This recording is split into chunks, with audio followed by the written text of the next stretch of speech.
नमस्कार, मैं हूं कमर। खबरों की भीड़ में जो खबरें होती हैं थोड़ी अलग, थोड़ी खास, उन्हें हम लेकर आते हैं आपके पास। जिसे कहते हैं खबरें जरा हट के। आज भी हम आपके लिए बहुत कुछ खास लेकर आए हैं, तो चलिए शुरू करते हैं खास खबरों का खास बुलेटिन, खबरें जरा हट के।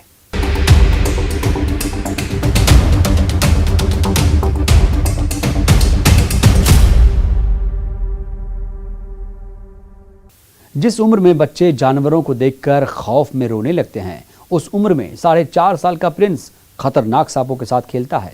उन्हें अपने हाथों में ऐसा दबोचता है कि शायद सांप भी खौफ से सहम जाएं और कह उठें कि पता नहीं आज किसके हत्थे चढ़ गए।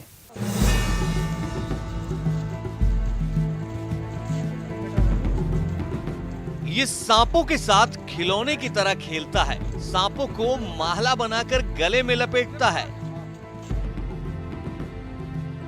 सांपों को नन्हे हाथों से भी बेखौफ धर दबोचता है। इन तस्वीरों को देखकर शायद आप ये सोचने की भूल भी कर सकते हैं कि ये असली नहीं, प्लास्टिक का नकली सांप है, या ये कह सकते हैं कि हाथों की सफाई और आंखों में धूल झोंकना है। लेकिन यकीन मानिए, आप जो कुछ भी देख रहे हैं वो 16 आने सच है। इस नन्हे प्रिंस की सांपों से यारी है। महज 4.5 साल की उम्र में प्रिंस अपने चाचा के साथ सांप का रेस्क्यू करने जाता है और बाकायदा खुद सांप को पकड़ता भी है। इस बच्चे की बहादुरी के किस्से मोहल्ले से लेकर प्रशासनिक गलियारों तक में सुनाई देते हैं। एसडीएम खुद बच्चे की बहादुरी देख चुके हैं जब आपदा प्रबंधन की बैठक शुरू होने से पहले कार्यालय में सांप निकल गया, जिसको रेस्क्यू करने के लिए चाचा भतीजे की जोड़ी को बुलवाया गया, जिसके बाद प्रिंस ने कुछ ही मिनटों में सांप को अपने काबू में कर लिया था। कमल सिंह बैस लगभग 10-12 साल से सांपों का रेस्क्यू करने का काम कर रहे हैं। 1 साल पहले वो जब एक सांप का रेस्क्यू करने जा रहे थे, तब अपने साथ अपने भतीजे प्रिंस को भी ले गए, और जब वो सांप का रेस्क्यू कर रहे थे, उसी दौरान बच्चे ने सांप को गर्दन से पकड़ लिया। ये मेरे साथ गया था, तो मैं पकड़ने, वो फरसी बड़ी थी, फरसी को हटा जाता मैं, तो फरसी वजन ज़्यादा थी उसमें, तो मैंने उस फरसी को हटाई। तो वहाँ 19 वर्ष से मैंने मदद मांगी मोहल्ले वालों से, तो उन्होंने बोला अभी हम तो कुछ डर लगता है। तो ये बालक उतर के आएगा, मालिका ने इसके क्या उसमें मन में जमी जो उतर के आया और उसका मुंडा चपट गया। वो चपट के, या गवर्नमेंट कानून, सांप का मुंडा चपट के ने इसने पकड़ लिया उसको। इसी एक घटना के बाद से कमल को लगा कि बच्चे में कुछ बात है और वो भी सांपों का रेस्क्यू कर सकता है। फिर तो चाचा भतीजे की ऐसी जोड़ी बनी कि 4.5 साल का प्रिंस अब तक सैकड़ों सांपों को पकड़ चुका है, जिसमें कई तो जहरीले और खतरनाक सांप भी हैं। इसके लिए बहुत नगर में बहुत सेवा, इसको है ना प्यार और मोहब्बत बहुत मिलती है इस बच्चे को। बोले कि इतना सा बच्चे ने आपने इस बच्चे को क्या करा, आपने जो सिखा दिया। बोले यार बिल्कुल बेनिडर होकर रात को मेरे एक बार रतलाम चला गया मेरे साथ। रतलाम डीजल शेड के वहाँ कोई गांव था, तो उनके यहाँ बहुत दिन से परेशान कर रहा था, कोबरा था और पानी पड़ने का मतलब बंद होने का नाम नहीं ले रहा, तो गाड़ी लेकर आया। फिर रात में गया तो मैं वहाँ से 1:30-2 बजे आया रात में पकड़ के, ये मेरे साथ गया बालक। बच्चे की मां का कहना है कि उन्हें इस बात से बिल्कुल भी डर नहीं लगता कि उनका बेटा खतरनाक सांप पकड़ने अपने बड़े पापा के साथ जाता है, बल्कि खुशी होती है जब उनका बेटा बगैर डरे सांप पकड़ता है। भगवान ने देखो उसको इतनी शक्ति दी है कि आज एक जिंदा जानवर पकड़ रहा है वो, तो उसके साथ ये बच्चे खेलेंगे तो वो भी रक्षा करेगा, कोई अच्छा ही काम में। आपके बच्चों ने कभी ऐसा बताया घर में आकर के वो भी सांप पकड़ना चाहते हैं? नहीं, कुछ भी नहीं, ऐसा कुछ भी। अपनी बहादुरी के बूते प्रिंस ने अपनी पढ़ाई का भी इंतजाम कर लिया है। इसके पीछे भी एक कहानी है। नागदा के एक निजी स्कूल में सांप का रेस्क्यू करने चाचा भतीजा गए थे, तब प्रिंस ने सांप को दबोच लिया। ये कारनामा देख स्कूल संचालक ने उसकी पूरी पढ़ाई अपने स्कूल में कराने और पढ़ाई का खर्च उठाने का आश्वासन दिया। अब इसे ईश्वर का खास आशीर्वाद मान ले या फिर कोई चमत्कार, लेकिन प्रिंस तो वाकई प्रिंस है, जिसकी सांपों से यारी है, और इसकी यही यारी अब इसकी पहचान बन गई है। आनंद निगम, न्यूज़ 18, उज्जैन।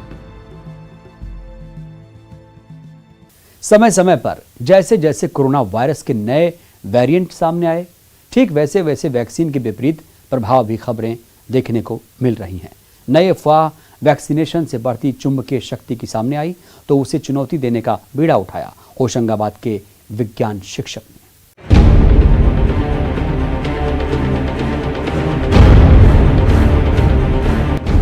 सिक्का चिपकना या प्लास्टिक चीज़ का किसी चीज़ का चिपकना, इसका टीके लगने से कोई संबंध नहीं है। ये घटना सिर्फ पसीने और उमस के कारण है। जब जब अंधविश्वास और भ्रांतियों का भंवर बढ़ा, तब तब चुनौती दी विज्ञान ने।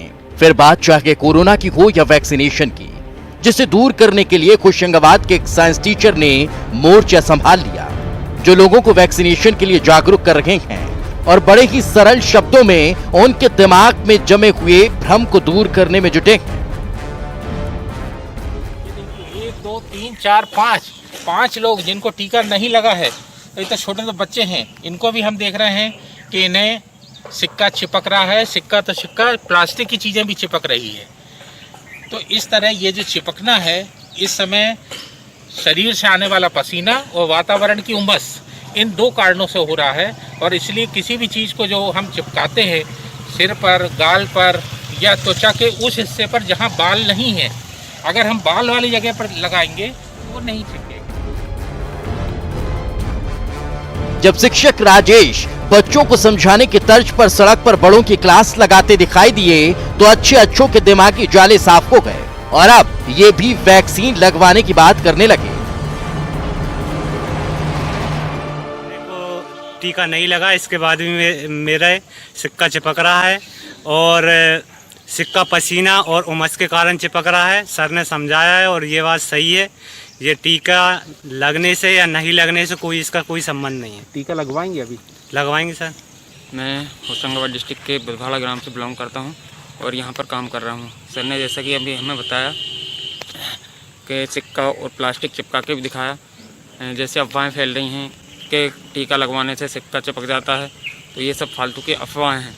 ये बिना टीका लगे हुए भी प्लास्टिक चिपक गई है, सिक्का भी चिपके हैं, सब दिखाया सर ने।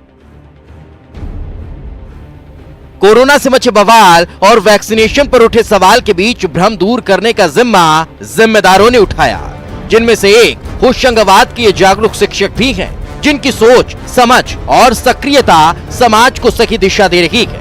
अब बारी आपकी है, भ्रमजाल से बाहर आएं और टीका लगवाएं। होशंगाबाद से शैलेंद्र कौरव की रिपोर्ट।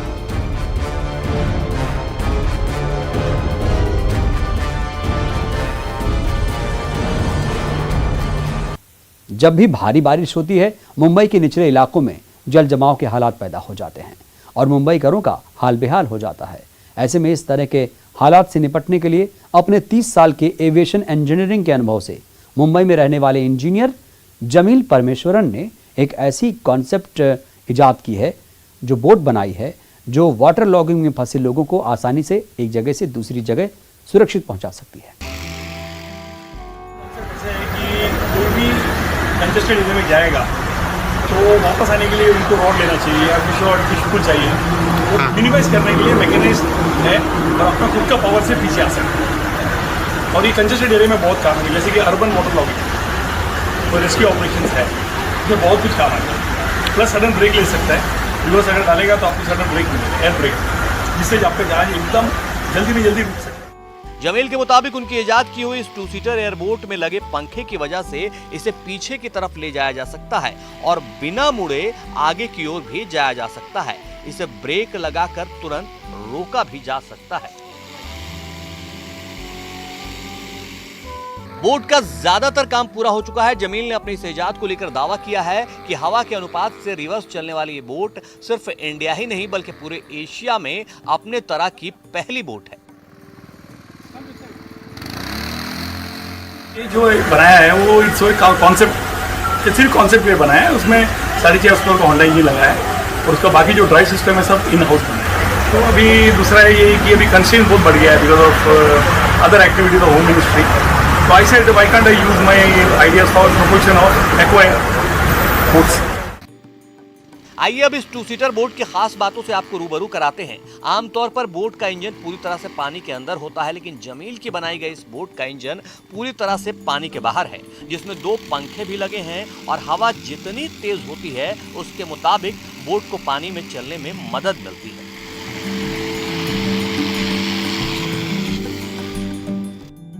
साल 2006 में जमील आसमान में उड़ान भरने वाली एक 2 सीटर लाइफ साइज एयरक्राफ्ट भी बना चुके हैं, जिसका सफल प्रयोग उस दौरान महाराष्ट्र के करार और पुणे के खड़कवासला के नेशनल डिफेंस एकेडमी में किया जा चुका है। अब जमील भविष्य में अपने इस 2 सीटर बोट के कॉन्सेप्ट को 6 से 8 सीटर बनाने की राह पर हैं, ताकि एक वक्त में ज्यादा से ज्यादा लोगों की जान बचाई जा सके।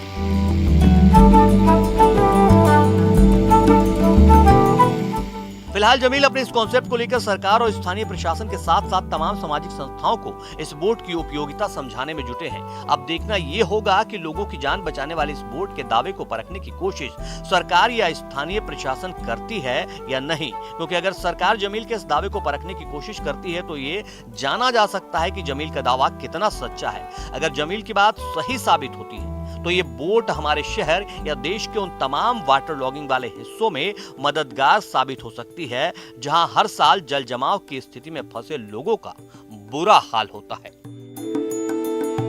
Bureau report, news 18। मोटापा एक आम बीमारी बन गई है। ज्यादातर लोग इस बीमारी के शिकार होते जा रहे हैं। मोटापा से बचने के लिए बहुत से लोग अब सर्जरी का भी सहारा ले रहे हैं, लेकिन वजन घटाने के लिए इंसानों की सर्जरी की खबरें तो आपने बहुत सुनी होंगी। क्या आपको पता है कि कुत्ते भी वजन कम करवाने के लिए सर्जरी करवाते हैं?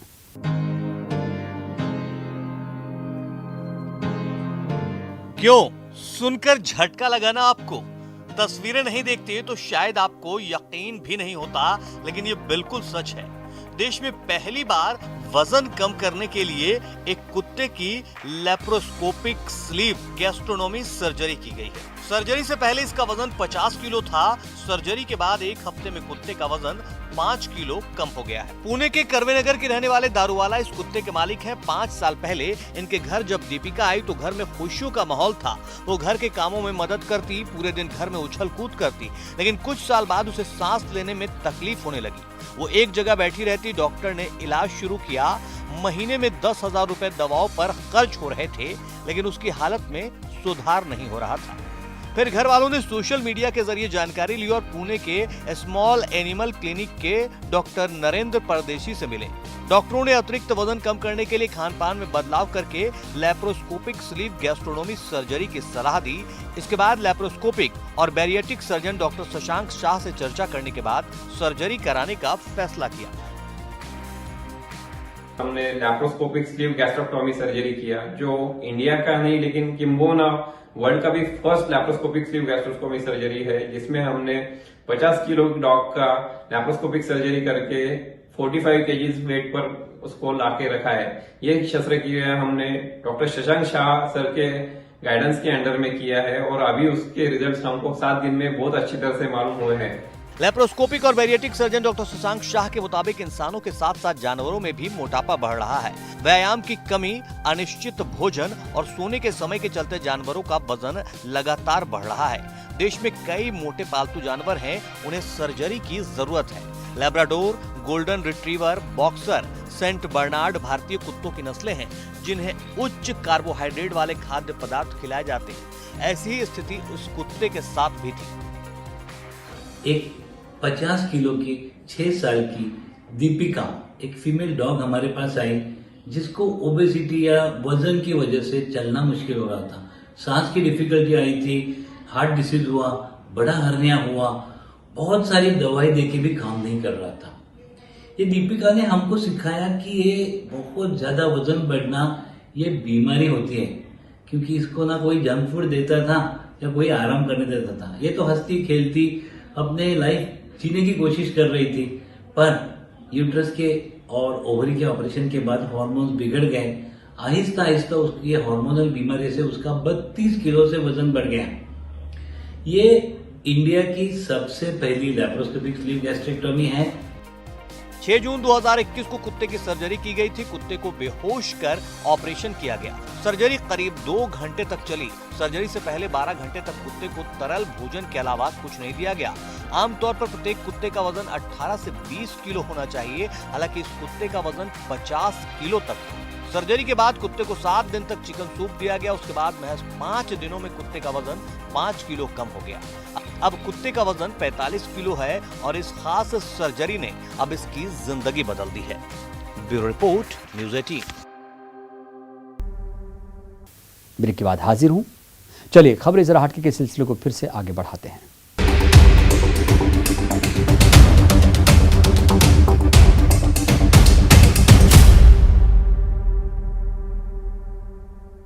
विधायक, मंत्री या फिर कोई आम इंसान ही क्यों ना हो, जब भी जी तोड़ मेहनत के बाद फुर्सत के पल मिलते हैं तो वो अपने मन की करना चाहता है, वो काम करना चाहता है जिससे मन और तन दोनों को सुकून मिले। शिवराज सरकार के एक मंत्री और दूसरे विधायक इन दिनों अलग अंदाज में नजर आ रहे हैं। फुर्सत के लम्हों में गीत गुनगुना रहे हैं। मर के भी न बिछड़ने की बात जमाने को बताई जा रही है, अपनी दोस्ती की कस्में खाई जा रही है और दोस्ती सलामत रहे ऊपर वाले से गीत के जरिए ये प्रार्थना दोहराई जा रही है। एक दूसरे के दिल में रहने की बात भी सुनाई जा रही है। इनमें से एक हैं प्रदेश के जल संसाधन मंत्री बृजेंद्र यादव, तो वहीं दूसरे हैं उनके इलाके के जाने माने विधायक जजपाल सिंह।